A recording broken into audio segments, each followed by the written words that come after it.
स्वागत है आप सभी का DLS न्यूज पर। एक बार फिर से आइए बात करते हैं दोस्तों। आज 26 अप्रैल 2020 संडे रविवार हो चुका है और इस वीडियो में जानेंगे अपन दोस्तों आज के मुख्य समाचार और today breaking news, India news, headlines news के तहत भारत देश की तमाम बड़ी खबरों पर नजर डालेंगे। इसके अलावा देश और दुनिया में चल रही दोस्तों इस बीमारी के वायरस को लेकर भी क्या अपडेट आ रहे हैं बताएंगे आपको। साथ ही मोदी सरकार ने सभी बैंक खाताधारकों के लिए एक नई सुविधा, बड़ा फायदा शुरू किया, वो भी जानेंगे। इसके अलावा दोस्तों आज 11 बजे प्रधानमंत्री नरेंद्र मोदी जी देश को एक बार फिर से मन की बात कार्यक्रम के तहत संबोधित भी करने जा रहे हैं। उसमें भी कुछ बड़े ऐलान और बड़े घोषणाओं की अपडेट आपको बताएंगे। बिल्कुल बने रहेगा हमारे साथ इस वीडियो में और एकदम पूरा लास्ट तक जरूर देखिएगा क्योंकि बहुत ही महत्वपूर्ण और काम की खबरें आपको इस वीडियो में जानने मिलने वाली हैं। बिना टाइम वेस्ट के मैं आपको ले चलता हूं दोस्तों सीधे पहले अपडेट की तरफ। तो देख पा रहे 9 राज्यों से ग्राउंड रिपोर्ट निकल कर आ रही दोस्तों। राजस्थान में नहीं मिली है लॉकडाउन में छूट। जी हाँ, आपको बता दें दोस्तों छत्तीसगढ़ और झारखंड में भी प्रतिबंध पहले की तरह ही लागू रहेगा। दरअसल आपको पता होगा कल ही मोदी सरकार ने कई जगहों पर, स्पेशली उन जगहों पर जहां पर हॉटस्पॉट वगैरह नहीं है, ग्रीन जोन है, वहां पर दुकानें वगैरह खोलने के लिए कुछ नियम कानून कायदे बनाए थे, राइट। और ऐसे में राजस्थान सरकार ने कहा दोस्तों कि अभी व्यवस्थाएं जैसी हैं वैसे ही चलती रहेगी। 3 मई तक लॉकडाउन लागू रहेगा, कहीं पर भी दुकानें वगैरह, व्यापार, काम धंधे नहीं चालू होंगे। वहीं मध्य प्रदेश सरकार ने रविवार से कुछ इलाकों में ढील दिए जाने की बात कही है। पंजाब सरकार ने स्पष्ट तौर पर कह दिया दोस्तों कि 3 मई तक राज्य में कर्फ्यू रहेगा। हरियाणा में लॉकडाउन के नियमों में कोई राहत फिलहाल नहीं दी गई है। वहीं संक्रमण में सबसे ज्यादा प्रभावित महाराष्ट्र राज्य में भी कोई भी अतिरिक्त छूट नहीं मिली है। तो ये तो इन 9 राज्यों से ग्राउंड रिपोर्ट निकल कर आ रही दोस्तों। 3 मई तक तो लॉकडाउन रहना ही है। छत्तीसगढ़ में दोस्तों दुकानें खोलने को लेकर केंद्र सरकार के साथ एक बैठक हुई और उसके बाद राज्य सरकार ने स्पष्ट कर दिया कि छत्तीसगढ़ राज्य में भी अभी कोई छूट नहीं दी जाएगी। मध्य प्रदेश में भी भोपाल में 3 मई तक कोई छूट नहीं मिलने वाली है। उत्तर प्रदेश में भी रियायतें नहीं है, फिर भी कुछ जगहों पर दुकानें जरूर खुली हुई दिखाई दी है। झारखंड में भी छूट का ऐलान नहीं किया गया। बिहार में लगातार संक्रमण को बढ़ते हुए देखते हुए दोस्तों सभी जिलों में प्रभावितों में इलाकों में सख्ती रहेगी। अच्छा, इसके अलावा दोस्तों अपडेट आप देख सकते हैं कि 5 राज्यों ने गैर जरूरी सामानों की दुकानें खोलने का भी फैसला लिया है। जी हाँ, तो आपको बता दें देश में इस बीमारी के मामले लगातार बढ़ते जा रहे हैं और इस बीमारी के मामले दोस्तों 25,000 समथिंग पहुंच चुके हैं। वो अपडेट आपको आगे बताएंगे, लेकिन इससे पहले मैं आपको बता दूं कि गृह मंत्रालय के कल आदेश के बाद दोस्तों गुजरात, महाराष्ट्र और उत्तर प्रदेश समेत 5 राज्यों ने गैर जरूरी सामानों की दुकानें खोलने का फैसला किया। लेकिन हॉटस्पॉट वाले इलाकों में किसी भी तरह की राहत नहीं मिलेगी। मॉल और शराब की दुकानें बंद रहेगी। हॉटस्पॉट इलाका होने के कारण दिल्ली में भी अभी दुकानें नहीं खुलेगी। ये अपडेट है, ठीक है। इसके अलावा बड़ी खबर आप देख पा रहे कि भारतीय रिजर्व बैंक यानी कि RBI ने लॉकडाउन के बीच एक और ऐलान किया है और अब ओवरड्राफ्ट पर ग्राहकों को एक खास सुविधा मिलेगी। जी हाँ, अगर आपका भी बैंक खाता है तो जरा ध्यान से समझिएगा। ओवरड्राफ्ट अकाउंट रखने वाले ग्राहकों को एक खास सुविधा देने का भारतीय रिजर्व बैंक ने ऐलान किया। आपको बता दें RBI ने ऐलान करते हुए कहा दोस्तों कि आने वाले समय में बैंकों की ओर से खाताधारकों को इलेक्ट्रॉनिक कार्ड जारी किए जाएंगे। RBI ने नियमों में ढील देते हुए बैंकों में ओवरड्राफ्ट अकाउंट रखने वाले ग्राहकों को इलेक्ट्रॉनिक कार्ड जारी करने की अनुमति दी है। ये सुविधा उन ओवरड्राफ्ट खाताधारकों के लिए है जो दोस्तों पर्सनल लोन की तरह है। ओवरड्राफ्ट का मतलब ये होता है कि आपके बैंक खाते में अगर 0 बैलेंस भी है तो भी आपके खाते पर ओवरड्राफ्ट लिमिट कितनी है उस पर डिपेंड करता है। 10,000 है, 50,000 है, 1 लाख है, उतने पैसे आप आपके खाते से एडवांस निकाल सकते हैं, चाहे आपके खाते में 0 बैलेंस है तो भी। समझ गए ना, ओवरड्राफ्ट का मतलब ये होता है। और इन लोगों को RBI के नए नियम के अनुसार कुछ और खास छूट मिलेगी इलेक्ट्रॉनिक कार्ड के जरिए, ठीक है। चलिए अगला अपडेट आ रहा दोस्तों कि दिल्ली में लॉकडाउन के बीच गुजरा रोजा का पहला दिन। बंद रही मस्जिदें और बाजार भी सुनसान नजर आए। आपको पता होगा दोस्तों रमजान शुरू हो चुका और रमजान के महीने का पहला दिन, पहला रोजा जो कहते हैं वो बीत चुका। इस दौरान अधिकतर बाजारों और मस्जिदों में सन्नाटा पसरा हुआ दिखाई दिया, जो कि इससे पहले रमजान के दौरान पहले कभी नहीं देखा गया। लॉकडाउन के चलते लोग घरों में रहे और आसपास की ज्यादातर दुकानें भी बंद रही। मस्जिदों समेत धार्मिक स्थल लगभग 1 महीने से बंद हैं। धर्म गुरुओं ने भी घरों में रहने और मेल जोल से दूरी बनाए रखने की सलाह दी है। ऐसे में लोग न तो नमाज और न ही इफ्तार के लिए एक साथ जमा हो सके। तो ये रहा कुछ दिल्ली में दोस्तों रमजान का पहला दिन। इसकी कुछ तस्वीरें भी आप स्क्रीन पर देख सकते हैं, कितना सन्नाटा पसरा हुआ दिखाई दे रहा है। और साथ ही अगला अपडेट आ रहा मौसम समाचार को लेकर बड़ी खबर आप देख सकते हैं दोस्तों कि आज फिर बदलेगा मौसम। देश के इन इलाकों में आएगी आंधी और गिरेगा पानी। जी हाँ, आपको बता दें दोस्तों भारतीय मौसम विज्ञान विभाग की चेतावनी के अनुसार अगले 24 घंटों के दौरान हिमाचल प्रदेश, उत्तराखंड, पश्चिम उत्तर प्रदेश, मध्य प्रदेश, आंध्र प्रदेश, तमिलनाडु और हरियाणा में बारिश हो सकती है। 24 घंटों के दौरान उत्तरी और पश्चिम राजस्थान के कुछ हिस्सों में धूल भरी आंधी के साथ हल्की बारिश के आसार भी बन रहे हैं। वहीं स्काईमेट वेदर की रिपोर्ट के मुताबिक 24 घंटों के दौरान पश्चिम बंगाल, सिक्किम, छत्तीसगढ़, तेलंगाना, केरल, दक्षिण आंतरिक और दक्षिण तटीय कर्नाटक के कुछ हिस्सों में भी हल्की बारिश हो सकती है। वहीं अगले 24 घंटों में पश्चिम बंगाल, उत्तरी उड़ीसा, मणिपुर, मिजोरम, त्रिपुरा के कुछ हिस्सों में भी बारिश होने के आसार हैं। राजस्थान में भी कल कई जगहों पर आंधी तूफान जैसी हालात और बारिश की घटनाएं देखने को मिली। तो ये दोस्तों अगले 24 घंटों के दौरान का संपूर्ण भारत का मौसम पूर्वानुमान रहा। चलिए साथ ही अगला अपडेट आ रहा है कि जूम को टक्कर देगा व्हाट्सएप। अगले हफ्ते लॉन्च होगा एक खास फीचर। जी हाँ, व्हाट्सएप सोशल मीडिया एप्लीकेशन जो है चैटिंग वगैरह हम जिससे करते हैं, उसमें दोस्तों आपको अगले सप्ताह एक खास फीचर मिलने जा जा रहा है। और पता है क्या वो है दोस्तों की फेसबुक ने शनिवार को घोषणा करते हुए कहा है दोस्तों की व्हाट्सएप पर जल्द ही एक साथ 8 लोगों से आप वीडियो और वॉइस कॉल करने की सुविधा शुरू हो जाएगी और आप इसका फायदा उठा पाएंगे एंड्रॉइड और iOS दोनों के लिए। पहली बात तो ये, ठीक है। दूसरी बात ये दोस्तों की इसके साथ ही फेसबुक ने मैसेंजर में रूम फीचर जारी कर दिया, जिसकी मदद से एक साथ 50 लोग वीडियो कॉलिंग कर सकते हैं। और खास बात यह है कि Facebook messenger room video calling में वे लोग भी शामिल हो सकते हैं जो कि फेसबुक का इस्तेमाल भी नहीं करते हैं। मैसेंजर रूम में कॉलिंग में शामिल होने के लिए एक इनवाइट लिंक की जरूरत पड़ेगी। फेसबुक ने मैसेंजर में room feature zoom video conferencing app के मुकाबले के लिए जारी किया।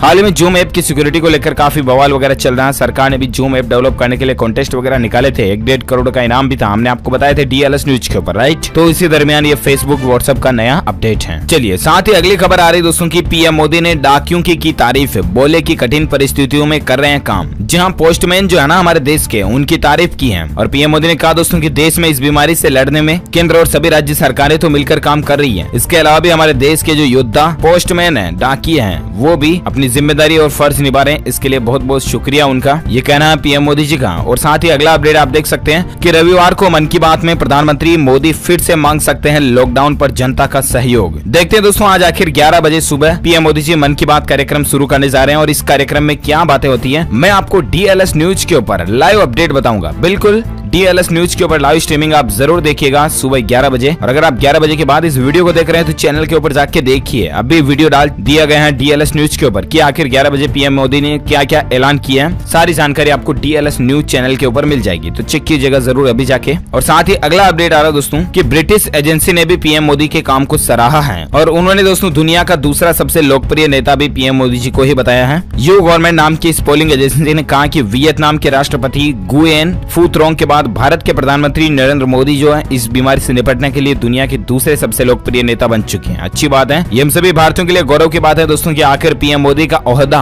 पूरी दुनिया भर में उस लेवल पर है कि दुनिया की जितनी भी सैकड़ों देश है ना, उन सब में भारत की वैल्यू क्या है, क्या भारत की रैंक क्या है, जरा सोचिए। और ये रैंक बनाने, भारत का गौरव बनाने के पीछे सरकार का ही हाथ होता है। और वाकई में मोदी सरकार ने जो भारत को दुनिया की नजरों में ऊंचाई की बुलंदियों पर पहुंचाया, उसके लिए हम सभी भारतीयों के लिए बड़े ही गौरव की बात है। ऐसा में दोस्तों एक सच्चे भारतीय नागरिक और हिंदुस्तानी होने के नाते इसी वीडियो पर एक लाइक तो जरूर बनता है। अभी का अभी दिल से लाइक कर दीजिए फटाफट से, क्योंकि लाइक करने से हमारा मोटिवेशन भी बढ़ता है और हम आपको और भी अच्छी काम की खबरें रोजाना देते रहेंगे। चलिए लाइक कर दिया तो अपन आगे बढ़ते हैं दोस्तों फटाफट से अगले अपडेट्स में। देख पा रहे कि टीवी, फ्रिज, मोबाइल जैसी चीजों की क्या अब ऑनलाइन हो सकती है खरीदारी, इसको लेकर सरकार ने क्या आदेश दिया। तो मैं आपको बता दूं सरकार ने इसको लेकर एक नई गाइडलाइन भी जारी की है। जैसा कि मैंने आपको बताया था कि दोस्तों अभी भी ई-कॉमर्स कंपनियां जो है ना वो सिर्फ जरूरी प्रोडक्ट ही बेच पाएंगी। गृह मंत्रालय की तरफ से एक नया आदेश जारी किया गया, यानी कि स्नैपडील, फ्लिपकार्ट, अमेजोन वगैरह जो है ना, ये अभी भी दोस्तों ऐसी फ्रिज, कूलर वगैरह, मोबाइल फोन इस तरह के फालतू आइटम नहीं बेच पाएंगी, बल्कि सिर्फ जरूरी सामान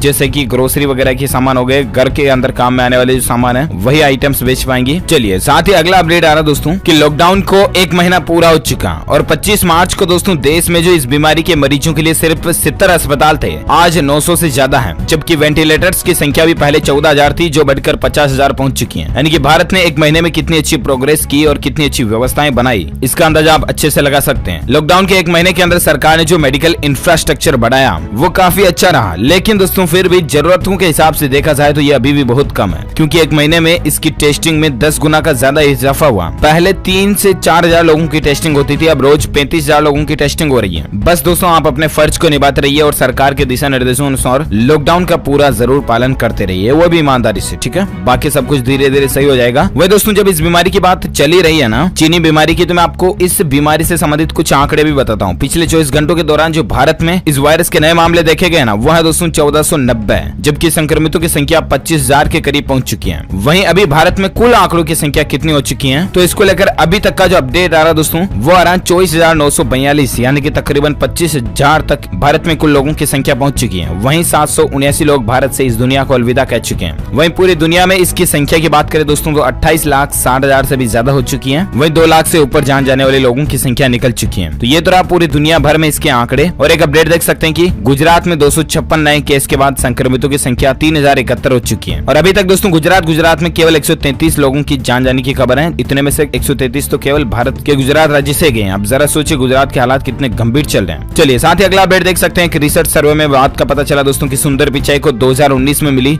विश्व में सबसे ज्यादा सैलरी, कॉम्पेसेशन में 2,000 करोड़ रुपए। जहाँ गूगल के सीईओ जो है ना सुंदर पिचाई, सबसे अच्छी बात है कि हमारे भारत के हैं, इसलिए हम सभी के लिए गौरव की बात है। और इन सुंदर पिचाई को दोस्तों 2019 साल की सबसे ज्यादा सैलरी मिली है। इस दुनिया में कोई भी ऐसा सेक्टर नहीं, कोई भी कंपनी की ऐसी पोस्ट नहीं, सीईओ, एमडी, मास्टर वगैरह जितने भी हैं उनकी सबकी सैलरी कम है के बजाय सुंदर पिचाई। चलिए अगला अपडेट आ रहा कि इंडियन रेलवे की इस फैक्ट्री में प्रोडक्शन भी शुरू हो चुका है। 2 नए कोच भी बनाए गए हैं। देशव्यापी लॉकडाउन के बाद 23 अप्रैल 2020 से भारतीय रेलवे कोच फैक्ट्री जो है ना कपूरथला, उसने प्रोडक्शन शुरू किया और रेलवे के 2 नए कोच भी बनाए गए। और साथ ही अगला अपडेट देख सकते हैं कि ओला कंपनी मुफ्त में दे रही है इमरजेंसी कैब सर्विस। दिल्ली सरकार ने ओला कंपनी के साथ एक साझेदारी पार्टनरशिप की है और इसके लिए आपको क्या काम करना पड़ेगा। तो दरअसल बात कुछ यूं दोस्तों की, देश की प्रमुख कैब सर्विस कंपनी ओला ने आज घोषणा की है कि वो दिल्ली राज्य सरकार के साथ एक साझेदारी के तहत आम नागरिकों को मेडिकल सर्विसेज के लिए फ्री में कैब सुविधाएं उपलब्ध करवाएगी। यानी कि अगर आपको हॉस्पिटल वगैरह जाना है तो आप ओला कैब मंगवा सकते हैं और वो भी बिल्कुल फ्री में दिल्ली के अंदर, है ना। चलिए अगला अपडेट आ रहा कि संकट की घड़ी में दोस्तों श्रीलंका ने भारत से मदद मांगी है। $40 करोड़ करेंसी को बदलने की काम, क्योंकि दोस्तों अभी हमारे भारत में और इसके साथ साथ दुनिया के कई देशों में इस बीमारी ने अपना प्रभाव डाल रखा। और इसी बीच दोस्तों श्रीलंका सरकार इस हालात से निपटने के लिए तमाम प्रयास कर रही है और इसी के तहत अब विदेशी मुद्रा भंडार को मजबूत करने पर जोर दिया जा रहा है। और यही वजह दोस्तों की श्रीलंका सरकार भारतीय रिजर्व बैंक के साथ $40 करोड़ मुद्रा की अदला बदली करने का भी विचार कर रही है। चलिए साथ ही अगला अपडेट देख सकते हैं कि Punjab national bank, oriental bank of commerce और यूनाइटेड बैंक ग्राहकों के लिए एक बड़ी खबर आ रही है। पैसों के लेन देन से जुड़ी सर्विसेज में कुछ बदलाव होंगे। तो दरअसल बात कुछ यूं है कि आपको पता होगा कि अप्रैल के महीने से इन दोनों बैंकों का विलय हो चुका है, राइट।